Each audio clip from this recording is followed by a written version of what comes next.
अच्युतं केशवं कृष्णदामोदरं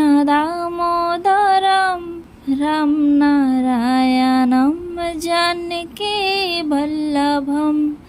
अच्युतं केशवं कृष्णदामोदरं राम नारायणं जानकीवल्लभम्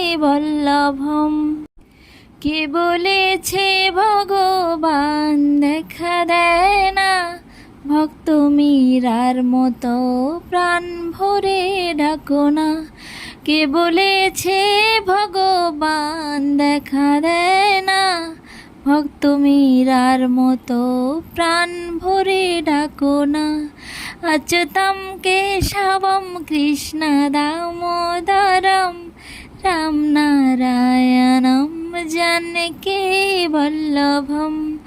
अच्युतं केशवं कृष्ण दामोदरं राम नारायणं जानकीवल्लभम् কে বলেছে ভগবান ভোগ গ্রহণ করে না বীর শবরীর মতো ভোগ দিতে জানো না কে বলেছে ভগবান ভোগ গ্রহণ করে না বীর শবরীর মতো ভোগ দিতে জানো না अच्युतं केशवं कृष्ण दामोदरं राम नारायणं जानकीवल्लभम् अच्युतं केशवं कृष्ण दामोदरं राम नारायणं जानकीवल्लभम्। হাই এভরিওয়ান, নমস্কার। কেমন আছেন সবাই? গতকাল ছিল মানে 19 মে 2024 মোহিনী একাদশী। আর একাদশীগুলো আমাদের করাই হয়, তাই একাদশীর দিনের কিছু অ্যাক্টিভিটি শেয়ার করলাম। So let's start. একাদশীর দিনে তো ভাত খেতে নেই, এটা সবাই জানে, মানে পঞ্চ রবিশস্য খেতে নেই। তাই সাবু খাবো, আর সাবুটা হতে হবে কিন্তু 1 নম্বর অরিজিনাল সাবু। কিছু কিছু সাবু আছে সেগুলো তো ময়দা বা আটা মেশানো থাকে, সেটা কিন্তু খাওয়া যাবে না।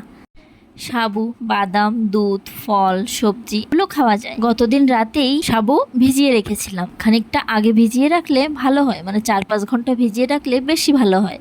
একটু আলু ভাজি, একটু সবজি, ছানা ভাজি আর সাবু ভাজি করেছিলাম। সবগুলো থেকে কিন্তু এই যে দেখুন, ঠাকুরকে আগেই দিয়ে নিয়েছি। ঠাকুরকে প্রসাদ দিয়ে সেগুলো রেখে দিয়েছিলাম। 12টার পর বা 11:30-12টার দিকেই প্রসাদ খেয়ে নিয়েছিলাম। আর দেবতের পাপা ইদানিং বেশিরভাগ দিনই খেয়েও যায় না, নিয়েও যায় না, একবারই এসে খায়। ও আসলে অনেক ভালো পারে। যে যতটুকু পারে তার কিন্তু ততটুকুই করা উচিত। আর এমনিতেও প্রত্যেকটা মানুষের অন্তত কিছু না কিছু কাজে বিজি থাকা উচিত। বিজি থাকলে কিন্তু মনটাও ভালো থাকে, আর মাথায় যত ধরনের বদ বুদ্ধিগুলো কিছুই আসে না। আর আজ সকালে পারণে দিয়েছিলাম চিড়ে প্রসাদ। আজকের মতো টাটা, বাই।